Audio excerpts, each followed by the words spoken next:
tentativa de esfaqueamento na escola Irineu Marinho, ó. Presente, bagulho doido, só estudante. Agora aqui no Irineu tentou esfaquear as minas aqui, ó. Irineu, ó. Pelo menos 9 pessoas, entre estudantes e funcionários, estão no pátio quando o primeiro atirador entra na escola. Ele deixa um objeto no chão, saca a arma e atira em direção ao grupo. As vítimas tentam fugir pelos corredores. É possível ver que pelo menos 2 ficam caídas no chão. Olá, bem-vindo ao meu canal.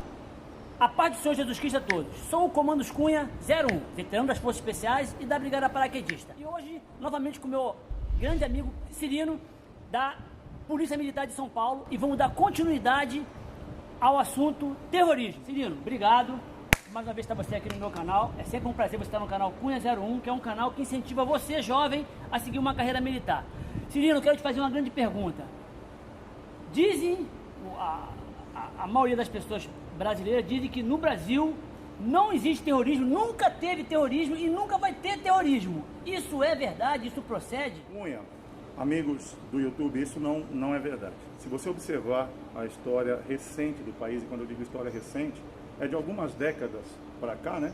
Você vai observar que existem atos terroristas concretos cometidos na história do Brasil. Inclusive, nós estamos falando aqui do bairro do Ibirapuera e bem aqui atrás de nós está a Avenida Sargento Mário Cosel Filho. Quem foi Mário Cosel Filho? Um soldado, herói do Exército Brasileiro, que foi assassinado justamente durante um ato terrorista cometido por pessoas que naquela época se engajaram nessa luta armada para mudar as tais situações sociais, que é o objetivo, sim, a mudança social, né, política. Essas pessoas partiram para a luta armada, partiram para o cometimento de atos de violência, assassinaram o soldado Mário Cosel Filho e pessoas que ontem eram terroristas com isso e que hoje estão no poder. Inclusive, 2 dessas pessoas ocuparam até a principal cadeira do Palácio do Planalto há bem pouco tempo atrás. As pessoas não veem isso aí como terrorismo, então? Não enxergam isso como terrorismo, mas são excelentes exemplos.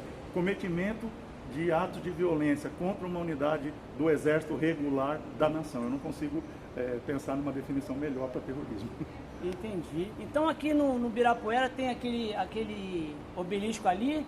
Eu já estive lá uma vez e lá fala justamente essa história. Então quer dizer que essa história aí foi um ato terrorista. Um ato terrorista. E eu estou te falando de apenas um dos muitos que foram cometidos. E aí a gente vem vindo, né? Houve uma anistia, houve uma politização, essas pessoas foram chamadas novamente à luta política, então a luta armada foi deixada um pouco de canto, mas aí surge, num segundo momento aí, surge, como eu te falei no vídeo anterior, a questão do narcoterrorismo, surgem as facções criminosas. Agora, olha que interessante, essas facções criminosas, num segundo momento, acabam por ter uma união com esses mesmos grupos políticos antagônicos ao poder vigente no país.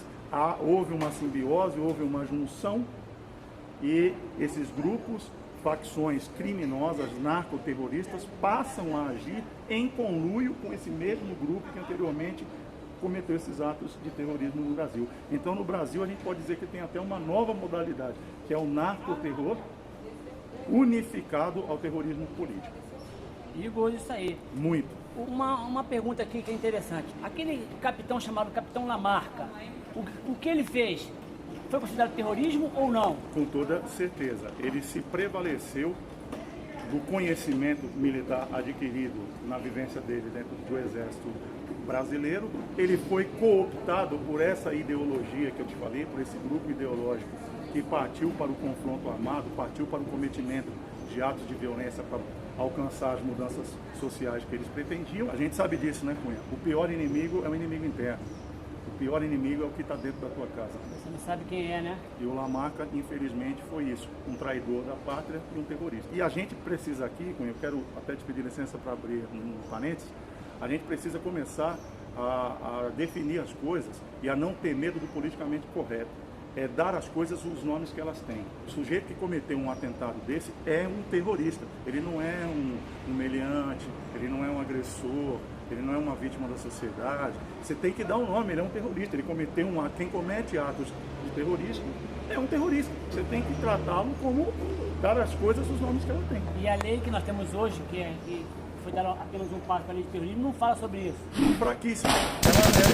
Vou te resumir aqui a principal falha dela. Ela diz que todos esses atos de terrorismo, se forem cometidos por causa de um viés social, ele deixa de ser terrorismo. Quer dizer, aquele rapaz que entrou na escola lá, aquela vez lá, que não fosse aquele policial heróico que entrou lá e eliminou ele. Fantástico, sargento. Se o advogado dele conseguir provar que o que ele fez foi... tivesse um viés ideológico, político e tal, ele não poderia ser enquadrado na As lei crianças que de morreram terrorismo. lá, tranquilo? A gente não entende bem, porque assim, na prática, o efeito é o mesmo, né? Para mim, pouco importa se o viés que provocou essa ação dele é político, é religioso, é social. Para mim, importa que ele eliminou vidas humanas. Crianças. Então, na prática, para nós pouco importa. Terrorismo é terrorismo. Né? Já que ele entrou na escola lá, eu queria fazer uma pergunta para você aqui. Qual é a diferença de quando esse tipo de pessoa faz uma ação numa escola ou que faz uma ação numa unidade militar? Qual é a diferença? A diferença são várias. Primeiro é o objetivo. A escola é um alvo simbólico. É um alvo para chocar a opinião pública. É para derrubar o moral de uma nação. Porque quando você abate crianças, a visão da criança morta, isso atinge o coração de um povo, de uma nação inteira. Isso põe de joelhos uma nação inteira. Um ataque a uma unidade militar, muitas vezes, é um ataque tático. É uma unidade militar adregemente escolhida, muito bem selecionada, tem um objetivo tático de neutralizar a ação daquela unidade militar ou a ação de alguém ligado àquela unidade. Então, são objetivos diferentes, são caminhos diferentes, mas que para chegar no mesmo objetivo lá.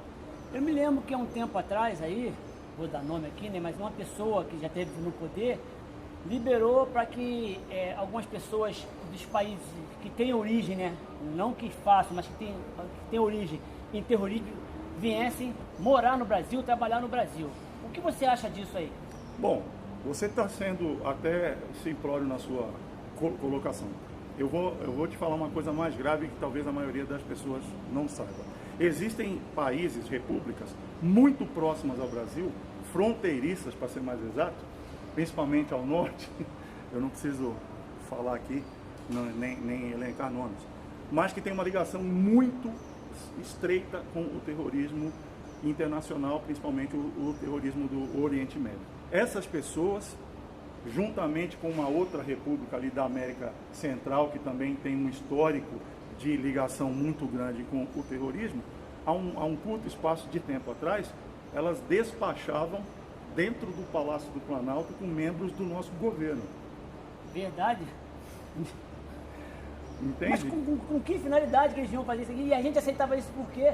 Porque quem estava lá naquele momento tinha justamente esse viés dessa simpatia, desse estreitamento de relacionamento com pessoas com esse tipo de comportamento. Que vai entrar numa escola, eliminar crianças, vai entrar num asilo e matar velhinhos? Eles se associavam a pessoas que tinham esse histórico de comportamento de associação com o terrorismo. Chega ao ponto de um candidato a presidente da República sofrer um atentado, chegou à beira da morte, como nós dois muito bem acompanhamos isso muito de perto. Brasil, né? O Brasil acompanhou, nós dois um pouco mais de perto. E a gente encontra hoje pessoas que acham isso a coisa mais normal do mundo. Ato terrorista.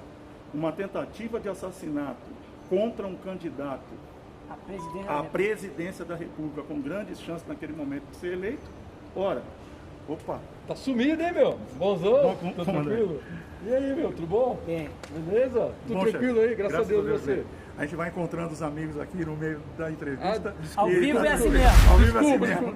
Um abraço grande, comandante. E a gente encontra hoje pessoas que acham essa coisa mais normal do mundo. Terrorismo. Um ato de terrorismo. Uma tentativa de assassinato de um candidato à presidência da República com grandes chances naquele momento de ser eleito é sim uma definição de terrorismo. E por que a lei protege um elemento que tenta, né, graças a Deus não conseguiu, eliminar uma pessoa? Por que a lei protege esse tipo de pessoas? O problema, às vezes, Cunha, e no Brasil a gente observa muito isso, não é exatamente a lei, é quem a executa. A lei funciona quando quer que funcione. A lei funciona de forma seletiva quando algumas pessoas que estão numa instância máxima do judiciário entendem que assim deve ser. Por exemplo, Então a lei não é cega. a lei não é cega, muito pelo contrário, ela enxerga muito bem. Ela enxerga muito bem. E ela, infelizmente, no Brasil hoje, ela está sitiada por um grupo de pessoas que, de guardiões da Constituição que deveriam ser, acabam sendo as pessoas que mais a violentam. Ok. Jovem, se você quiser que esse assunto vá mais um pouquinho para frente, se inscreva lá no meu canal, dê a tua opinião e faça suas perguntas. Que aí eu vou marcar uma outra entrevista com o Quirino para podermos falar um pouco mais sobre terrorismo no Brasil e no mundo. E se você gostou, dê um like, se inscreva no meu canal e divulgue. Quirino, muito obrigado, cara. Jesus te abençoe e Deus seja louvado. Amém, sempre. Shalom a todos. Shalom.